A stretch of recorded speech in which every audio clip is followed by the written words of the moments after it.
Internet, good morning. My name is Magnitude, aka Steve, and it's probably been more than a year that I've actually said that.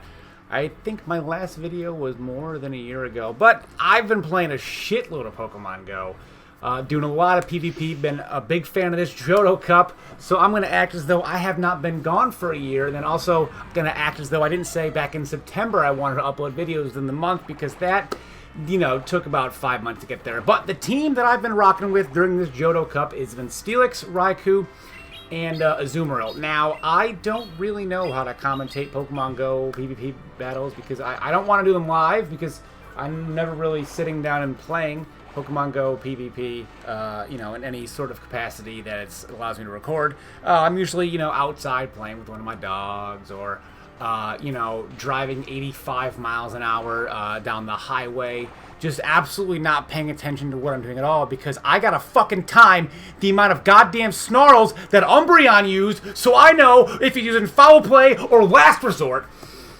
I probably could have had a better example than that, though. I mean, especially if he's something like, you know, Azumarill, I guess would have been better if you play rough or Ice Beam, right? A big difference between those. So I'm just obviously kidding. I don't play when going 85 miles an hour. That would be absurd. I don't even play when going over 100. If you're not going to challenge yourself, why even bother doing anything? Don't do that. Shouldn't do that. Don't. I feel like this is a stage of the internet. I end up rambling a lot. I end up rambling, and I think this is going to end up with me just rambling. If you're here for actual Pokemon Go commentary, it might happen. I don't know. I had an idea of where I wanted this to go. It didn't go there already, and now we're actually watching Steelix kind of just fuck shit up, which is great. I've been gone from making videos for about a year, and it's got to the point where I feel like I have to...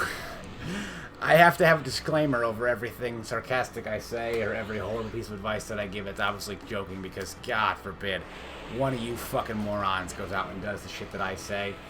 And it's my fault because you're a fucking moron and listen to me. Why would you ever listen to me? I'm the dumbest person you'll ever speak to in your entire life. In fact, if you won't even speak to me, you'll just be able to pull out quotes that I've said at any on a whim because I'll be not a person in your life, but of an entity of internet content creation. So I'll just have an immortal Rolodex of all my dumb sayings at your fingertips. That's what I am. So don't do that. I figured maybe I'll talk a little bit about what my team is, what I'm trying to do. I will attempt to talk about some Pokemon Go, but I'm just glad to be back. I want to see some comments. I like seeing comments again. I'm excited to be doing this again.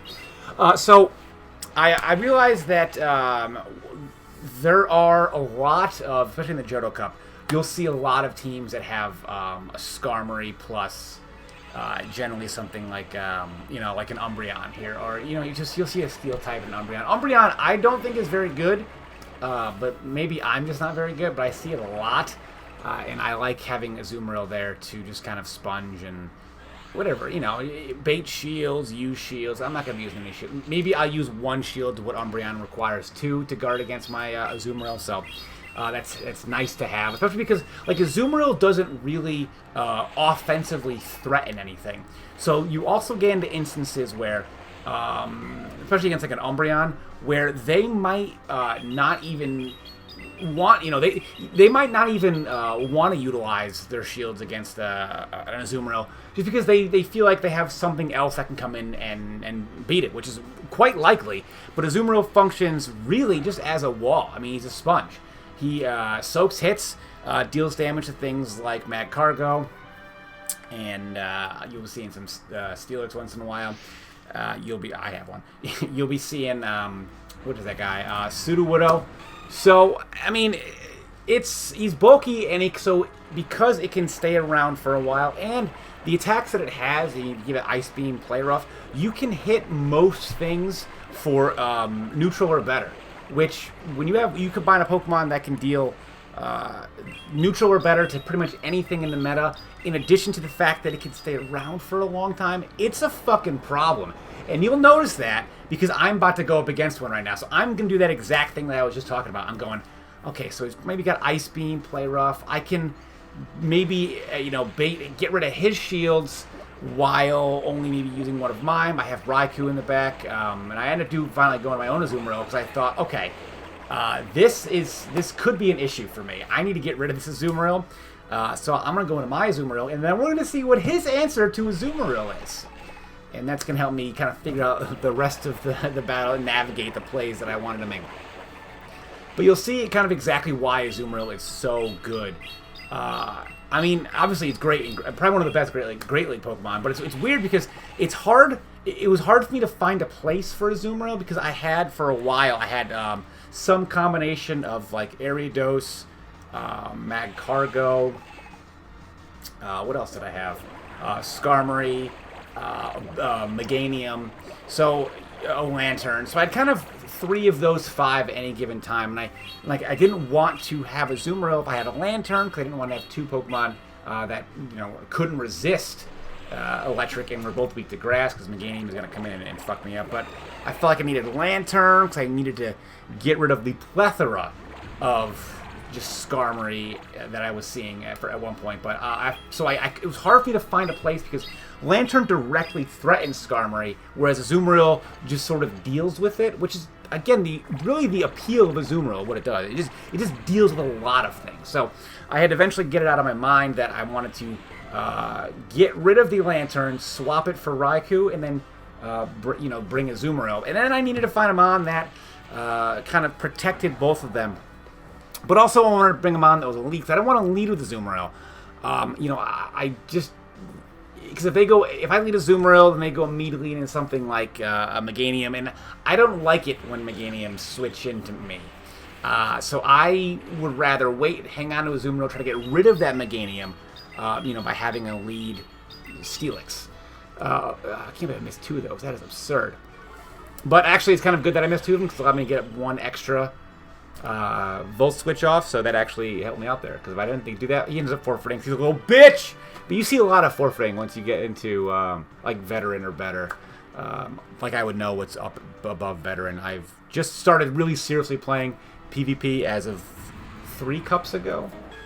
There was the Love Cup, the Sinnoh Cup, and the one before that is when I really started to get into it.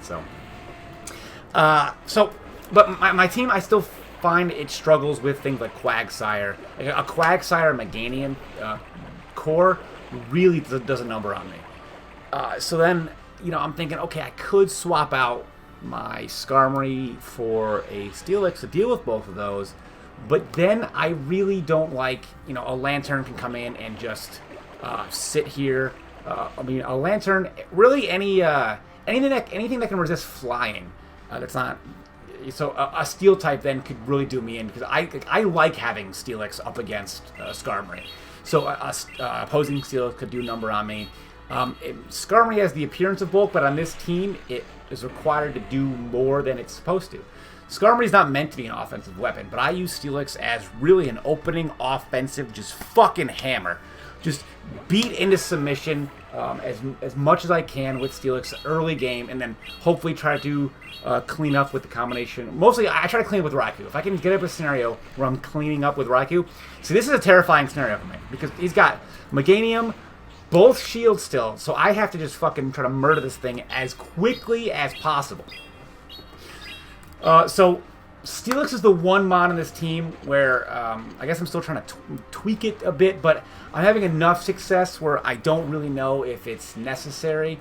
Because I feel like if I took out Steelix, then I would also have to take out Azumarill for something, because they complement each other great, except against Meganium. Meganium kind of runs me over, but I don't know what sacrifices to make in order to make my team good against Meganium. But I feel like in an instance like this battle here, didn't lead to Meganium.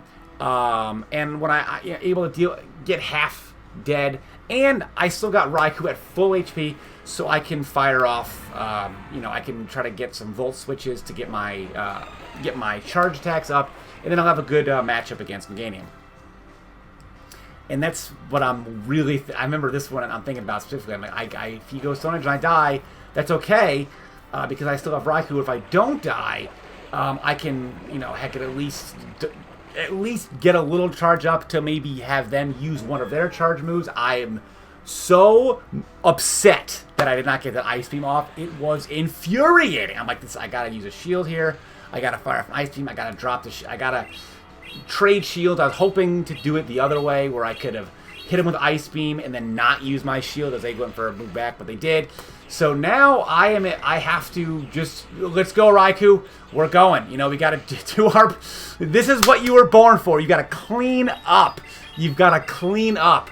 This, you got to come in, 3 volt switches, and you're off. And able to, you know, get a volt switch off before Meganium is able to get an attack off. And luckily that was, I feel like I was, if I let Azumarill die and let them get one more quick, fast attack, then I was quite likely going to lose that because there, or at least a tie. I'm not a big fan of going, you know, a tie with trying to spam my charge move because I lose those a good amount. I don't see a lot of Mantine, so when I see a Mantine switch in, I'm quite grateful because it's just one less mon that I have to worry about. But I also have to remember, I can't get too giddy. I have to remember that, you know, Raikou is not the bulkiest mon in the world, so I don't want to let him get too much damage on him. So I figured, okay, you know what?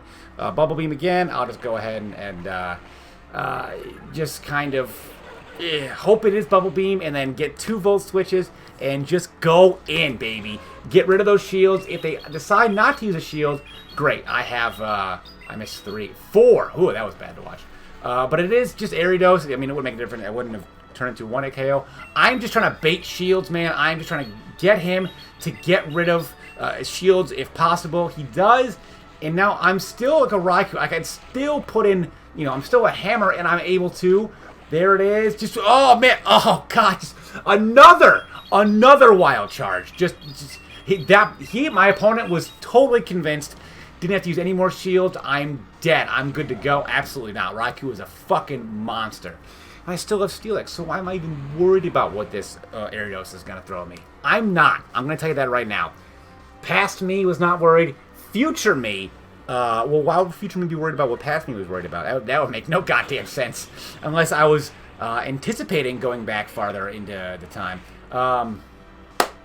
I wanted to wait and see when they use their first attack. Because if they decided to go for a sky attack, I figured I'm just going to fire off a little earthquake action.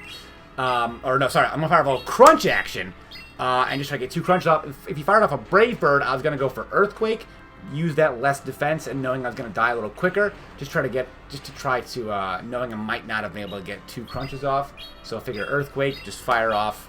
And then go into Azumarill. But he went for sky attack, so I'm able to just get crunches and just do as much damage as possible. And I gotta save that shield for that Ariados. I cannot let Ariados just start getting cross poisons off on me, just uninhibited.